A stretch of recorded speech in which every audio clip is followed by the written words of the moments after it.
Let's quickly move on now to our other topic. This time around, we are looking at this, post made by Rita Edochie, an actress, who said that pastors are like politicians. When you need them, you can't get them. But when they need you, you answer them. No be juju be that. Quite an interesting one coming from her. A divergent reaction with regards to this statement that she made. But what are you needing your pastors for? That it is that they must be there at your beck and call.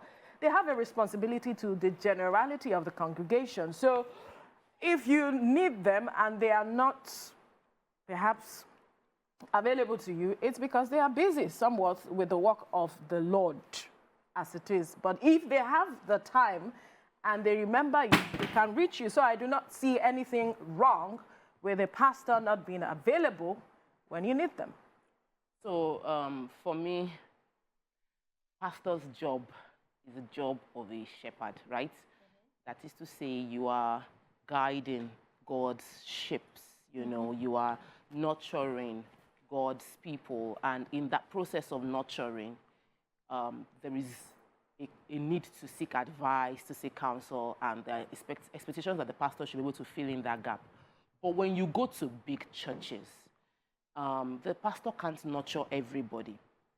And so the pastor has to create a system. A system. Like what happened with Moses, when God told Moses that he was going to die if he was having to be processing, judging. It was his in-law that even told him to take up that responsibility. That he should delegate. Delegate. So why do you want to speak with your general overseer when there are district pastors, zonal pastors, area pastors, or whatever? There are many other pastors that are within your church that can provide your guidance and counsel. What I do not like is when pastors come to church and there's this air of celebritism. I'm a celebrity pastor.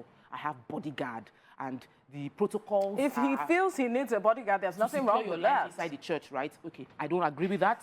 I don't believe that, and then you are all like people gather around the pastor. This is why you should know God for yourself. Yes, pastors are human beings, right? They are humans. A level of security, all those security guys around if they feel they need it, they can go ahead.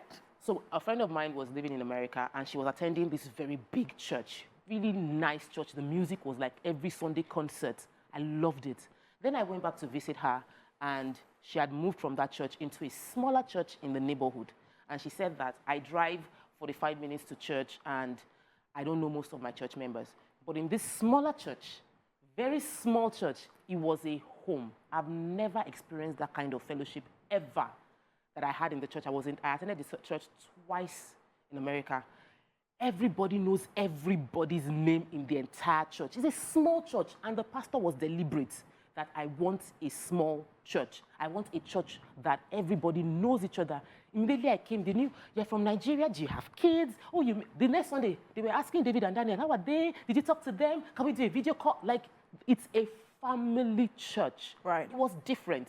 In that church, the pastor is not, you don't need to call 3 people to reach a pastor, because the pastor is What did you say in the beginning? It's a small church. It's a family church. So yes. If you are looking for a one-on-one relationship with pastor, go and find that small Redeemed church. Every 5 minutes, there's a Redeemed church around us. Go there. Your pastor can be your personal friend. You can call him in the morning, afternoon, and evening. You can even go to his house. You can do vigil in the middle of the night with him if you please, because pastors don't have a life, right? Continue. But it's a family, small church. When you go to mega church, where you are 1 in 10,000, don't expect the pastor to be receiving your phone call. Absolutely. Damala? Yeah, so I would start my position on this matter with pastors are human.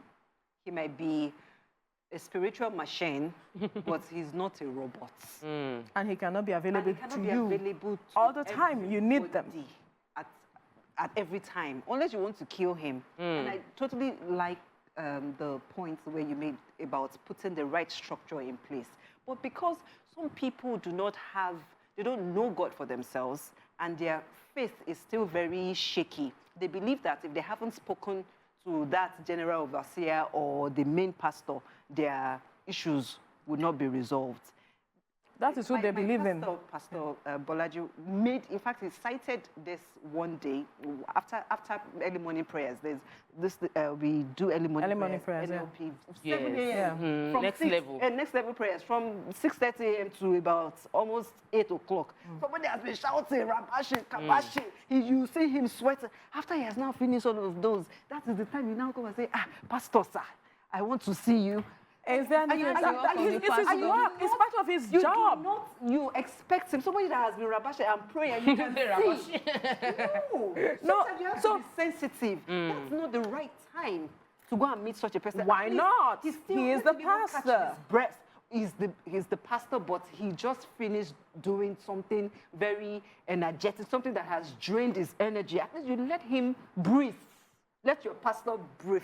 He's not working by the strength of man. He's working by the help of the Spirit. That was why I said he might be spiritual, but he's not a robot. He's still human, yes. So there are other times you can even book an appointment with the pastor, because there's an office, a church office that you can go to. Book other times if your matter is really, really, really that sensitive. Unless the matter has to do with life and death, and you need somebody to quickly agree with you. But then, if there are other pastors available, I do not see what. Must it be life and death before you agree with? No. I'm saying that unless the matter is an issue of life and death. But they see the same pastors with some other persons who are names, celebrities in the society. They will attend politicians. All right. I listen to you, and let me hear you, please, my dear. I like the fact that you were very, very objective about this, knowing fully well that pastors are flesh and blood, right? But I think we shouldn't downplay the role of the faith of some people. So I've heard of some instances. Can you just hold the thoughts before you go on with that?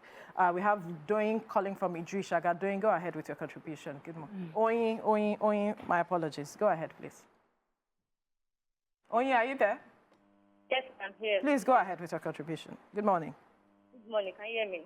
Yes, we can hear you now. Proceed. Good morning, ladies. Good morning. Good morning. The pastor thing. I think the person that made the statement had a reason for making this statement. If the pastor had not reached out to them personally, when the pastor needed them personally, they will not be feeling entitled that the pastor should. Could you speak up, please?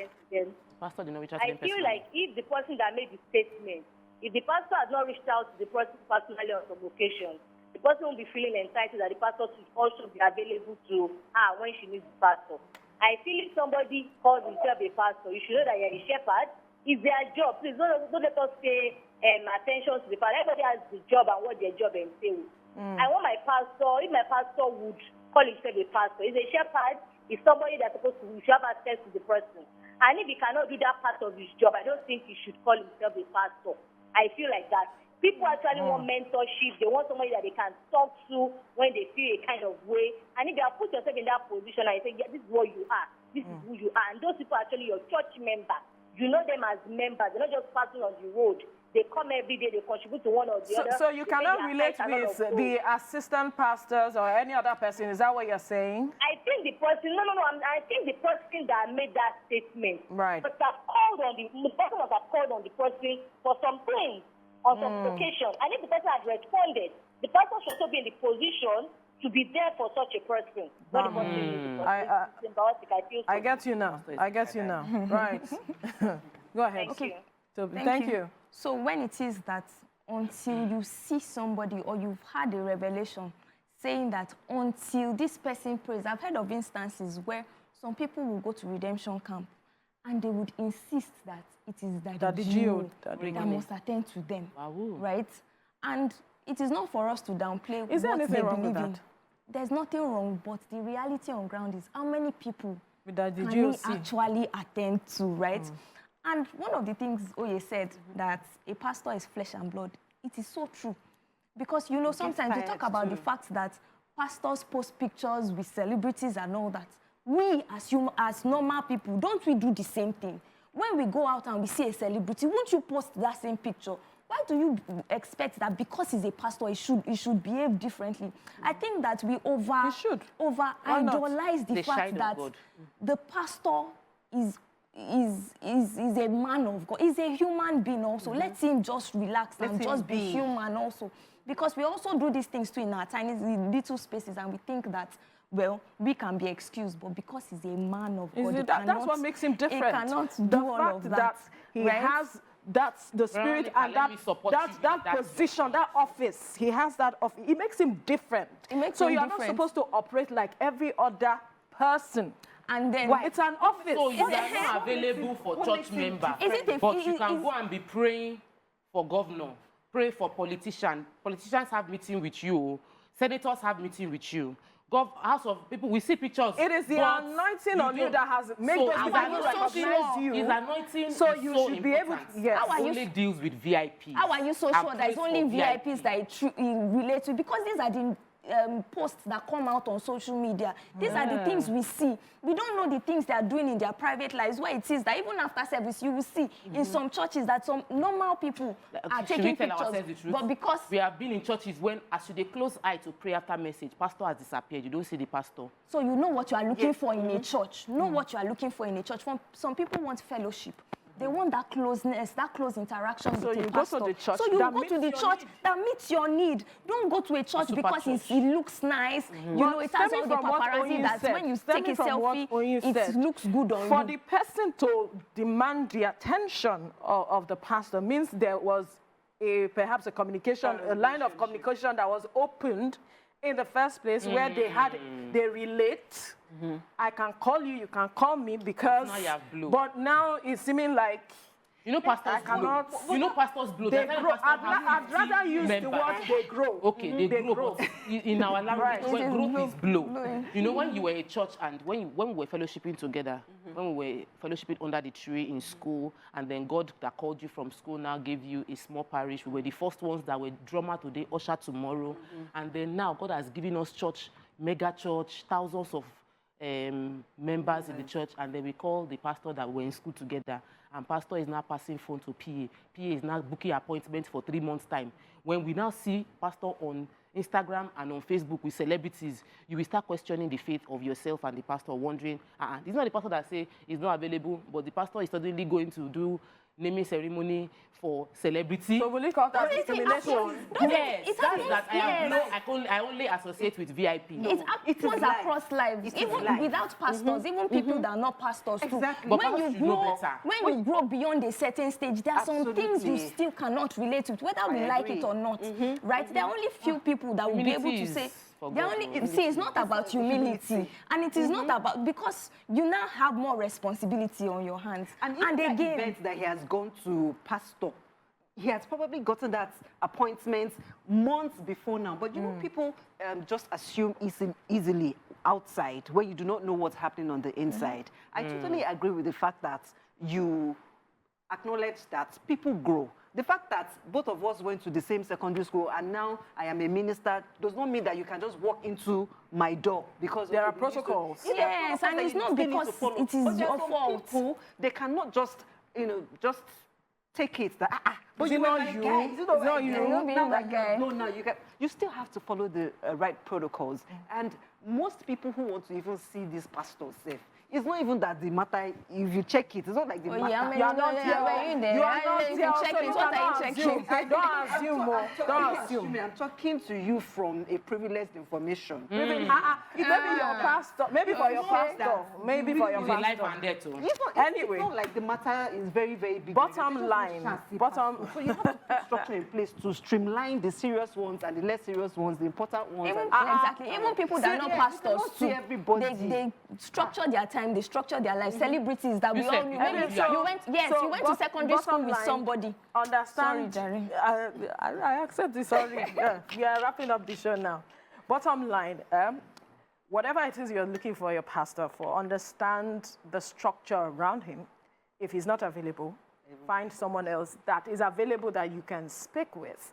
Bottom line, that the pastor is not available doesn't mean he's a politician. He might just be involved with so many things that is not making him available to you. But importantly, know God for yourself.